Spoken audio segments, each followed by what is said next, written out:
మేడ్చల్ జిల్లా Keesara police station పరిధిలో school bus ప్రమాదానికి గురైంది. Divine grace international school bus Kondanapalli చౌరస్తాలో చెట్టును ఢీకొట్టింది.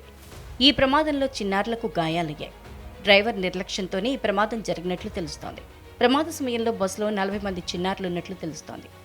బస్సు అదుపు తప్పి తొలుత కరెంటు స్తంభాన్ని ఢీకొట్టింది. అనంతరం చెట్టును ఢీకొట్టినట్లు స్థానికులు చెబుతున్నారు. సంబంధం కలిగింది సార్. అక్కడ సంబంధం కలిగింది తీసుకొని వచ్చేసి వెనక కూరుకొచ్చారంట పిల్లలంతా.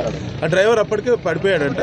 అయితే ఎప్పుడైనా సార్ ఇది ఈ స్తంభాల వల్ల మాకు ఇబ్బంది అవుతుంది సార్, చాలా ఇబ్బంది అవుతుంది. ఇక్కడ యాక్సిడెంట్లు కూడా చాలా అయ్యాయి సార్. ఇక్కడ ఈ ప్రమాదంలో స్కూల్ పిల్లలకు ఎలాంటి ప్రమాదం జరగకపోవడంతో అంతా ఊపిరి పీల్చుకున్నారు.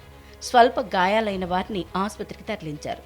డ్రైవర్ నిర్లక్ష్యం వల్లే ఈ ప్రమాదం జరిగినట్లు స్థానికులు ఆరోపిస్తున్నారు.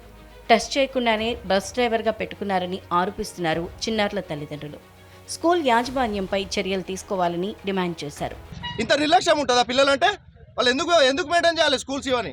డ్రైవర్లు ఎలా ఉండరు, వాళ్ళ హెల్త్ కండిషన్ ఎలా ఉందో చూసుకోవద్దా వాళ్ళు? పిల్లల ప్రాణాల మీద ఇంత వాళ్ళ మీద నమ్మకంతో స్కూల్కి పంపిస్తున్నారు అందరూ.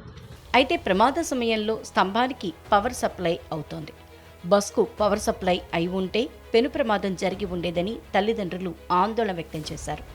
స్థానికుల అప్రమత్తతో చిన్నారులకు పెను ప్రమాదం తప్పింది. ప్రమాదం విషయం తెలుసుకుని స్కూల్ ప్రిన్సిపల్ పరారయ్యారు. మేడం చెప్పండి, అసలు మీరు ప్రిన్సిపల్గా ఒక విద్యార్థులకు గాయాలైనాయి కదా, అసలు చెప్పండి అసలు ఏంది సార్? మా చైర్మన్ మాట్లాడండి. అసలు ఈ ఇన్సిడెంట్ జరిగింది కదా, అసలు ఏంది? ఘటనా స్థలికి వచ్చిన పోలీసులు కేసు నమోదు చేసి దర్యాప్తు చేస్తున్నారు. ప్రమాదానికి గల కారణాలపై ఆరా తీస్తున్నారు.